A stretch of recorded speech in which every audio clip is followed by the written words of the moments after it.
Hello, welcome back to today's video. Last time we talked about the Pullman all electrics in other classes of PCC.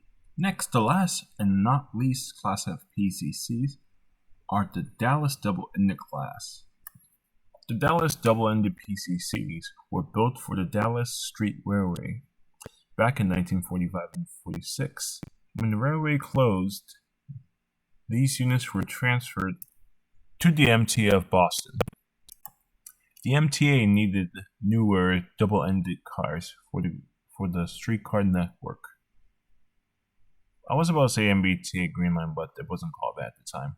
So we call it the Central Subway and streetcar network. Since all the other PCCs were single-ended, it will be impossible to turn them around at crossover sections, just like at Northeastern University. Since the Dallas double-ended cars were, double-ended, that would be possible. The PCCs could run backwards, but only in yards because it would be too dangerous to run them backwards at full speed in regular service. The Dallas double-ended PCCs became the workhorse of the shuttle services on the streetcar network. They ran on these services until 1978, where there were enough Boeing LRVs to take their place, and thus, nearly all of them were sent to the Mattapan-Ashmont line, where they ran until 1981. Another interesting fact is these are the only cars to wear red paint on the Mattapan line. After the 1981 closure, PCCs from the Arbory line were transferred to the Mattapan line in order to fill in the gaps. And thus, many of those PCCs do remain in service to this day, after numerous rebuilds.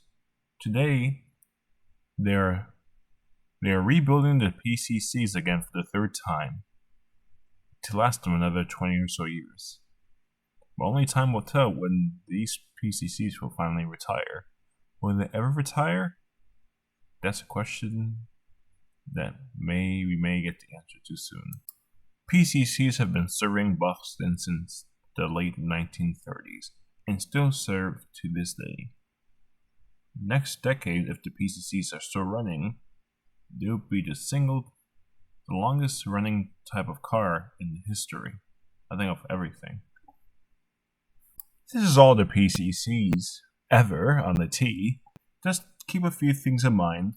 Before 1955, Arborway ran trains on the Mattapan line, so at any given moment, any trolley can run on the Mattapan line. But after 1955, all electrics and the Dallas double-ended cars ran on the Mattapan line. Up until 1981, PCCs on the other lines ran on the Arborway until it closed to 1985, and thus the remaining in-service PCCs were diverted and stored at Mattapan, while the rest were either sent to museums and scrapped. Or scrapped, I meant. We don't want to scrap trains at a museum. Unless if they're in really bad condition, are able to enjoy these trains at the museum, as these are one of the Boston's many streetcars, and one of the last to run in regular streetcar service. About 18 examples of these cars can be found at the Seashore Trolley Museum. I hope you enjoyed the history of the PCCs. Let me know what you think about these cars in the comments. Thank you for watching and have a nice day. And remember to like and subscribe if you haven't done so already.